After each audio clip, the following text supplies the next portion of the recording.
دین اور اسلام چینل میں دل کی گہرائیوں سے آپ کا خیر مقدم کرتے ہیں۔ ہم سے جڑے رہنے کے لیے آپ کا شکریہ۔ اگر ہماری باتیں پسند آ رہی ہیں تو ہمارے چینل کو لائک اور سبسکرائب کریں۔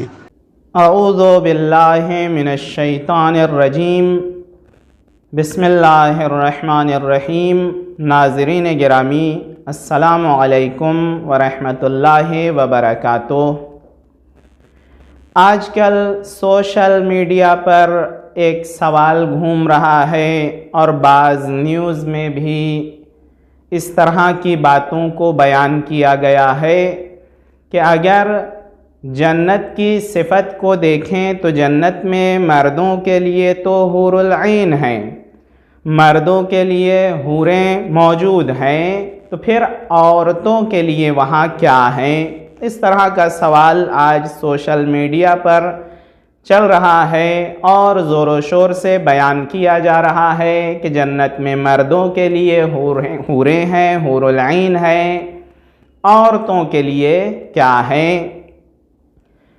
ناظرین گرامی، آپ کی خدمت میں شروعات یہاں سے کرنا چاہتا ہوں۔ سب سے پہلے سورہ زخرف کی آیت نمبر 71 میں اللہ نے جب جنت کی نعمتوں کا تذکرہ کیا ہے تو وہاں فرماتا ہے خداوند متعال کہ جنت میں ہر وہ لذت موجود ہے جو نفس چاہے، جو آنکھیں دیکھنا چاہے، جو ہمارا نفس خواہش کرے، وہ لذت موجود ہے، چاہے مرد کا نفس ہو اور مرد کی آنکھیں ہوں، یا عورتوں کا نفس ہو یا عورتوں کی آنکھیں ہوں، جو بھی چاہیں گی یا چاہے گا یہ مرد جنت میں موجود ہے۔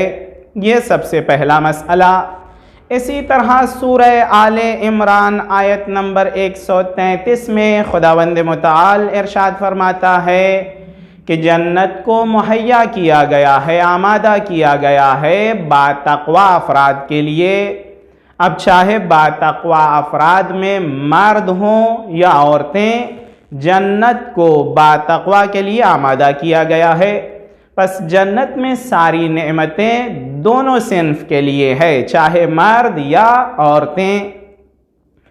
جب یہ بات واضح ہو جاتی ہے کہ جنت کی نعمتیں دونوں کے لیے ہے، مرد اور عورت دونوں کے لیے ہیں، اب ایک دوسرا مسئلہ سامنے آتا ہے کہ اگر مرد کے لیے حوریں ہیں تو پھر عورتوں کے لیے کیا ہے جنت میں؟ ناظرین گرامی، دیکھیے، سب سے پہلی بات یہ ہے کہ ایک غیرت کا مسئلہ اگر ہم دیکھیں، مرد اور عورت کی خلقت الگ الگ ہے۔ مرد وہ چیز نہیں سوچ سکتا جو عورتیں سوچ سکتی ہیں، اور عورتیں وہ چیز نہیں سوچ سکتی جو مرد سوچ سکتا ہے۔ چونکہ فطرت کے اعتبار سے، خلقت کے اعتبار سے، پیدائش کے اعتبار سے دونوں الگ الگ خلقت پر خلق ہوئی ہیں۔ مرد جب بھی آپ معاشرے میں، چاہے وہ کوئی بھی معاشرہ ہو، چلے جائیے دیکھیے گا تو عورت کو عزت سے تعبیر کیا جاتا ہے اور کہا جاتا ہے گھر کی عزت اور آبرو ہے یہ عورت۔ کبھی بھی مرد کو نہیں کہا جاتا کہ یہ مرد عزت اور آبرو ہے، بلکہ کہا جاتا ہے عورتیں عزت اور آبرو ہیں گھر کی۔ اس کا مطلب یہ ہے کہ عورتیں اگر عزت اور آبرو ہے، ذرا سا بھی مسٹیک، غلطی ہو رہی ہے تو یہ عزت اور آبرو پر خطرہ ہے اور حرف آئے گا۔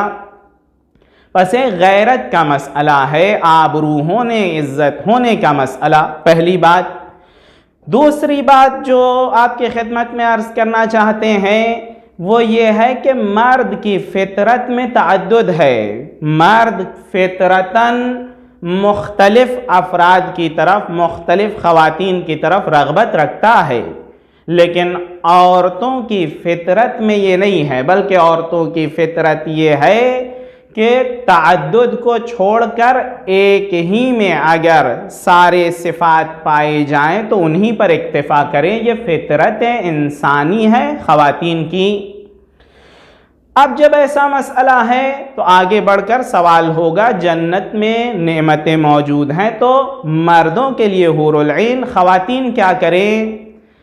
عزیزان من، ناظرین گرامی، بیان یہ ہوتا ہے کہ جنت میں اللہ خواتین کو ایک ہی شوہر عطا کرے گا، لیکن اسی شوہر میں جو صفات یہ عورتیں چاہیں گی وہی اللہ ایجاد کر دے گا۔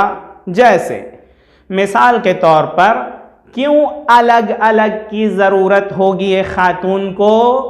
چونکہ فرض کر لیجئے ایک مرد کی آنکھیں اچھی ہیں، دوسرے کی آنکھیں دوسرے طریقے کی ہے، یا قد و قامت اچھی ہے دوسرے کی نہیں ہے، یا شکل اچھی ہے دوسرے کی نہیں ہے۔ لیکن اگر ایک ہی میں یہ ساری چیز موجود ہو جائے، یعنی جب خواتین چاہیں کہ ان کے شوہر اس شکل کا ہو جائے، اس طرح کی آنکھیں رکھنے لگے، اس طرح کے بال ہو جائے، اس طرح کی پرسنالٹی ہو جائے، اور وہ ہو بھی جائے گی، پھر حاجت نہیں رہ جائے گی خواتین کو کہ غیر کی طرف رجوع کریں۔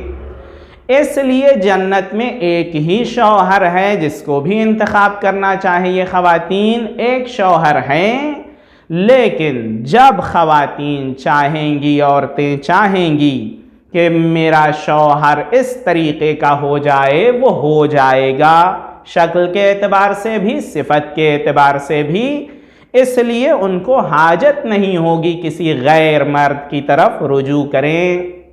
بس جنت میں حقیقت میں اگر مردوں کے لیے حور العین ہے، حوریں ہیں، تو اللہ نے عورتوں کو یہ امتیاز دیا ہے کہ وہ جب چاہیں، جیسا چاہیں، ان کے شوہر ہی اس طریقے کے ہو جائیں گے، لہذا حاجت غیر مرد کی طرف ختم ہو جا رہی ہے۔ اس لیے خواتین اپنے شوہروں کے ساتھ ہیں، لیکن ان صفات کے ساتھ۔ وصلی اللہ علی سیدنا محمد وآلہ الطیبین الطاہرین۔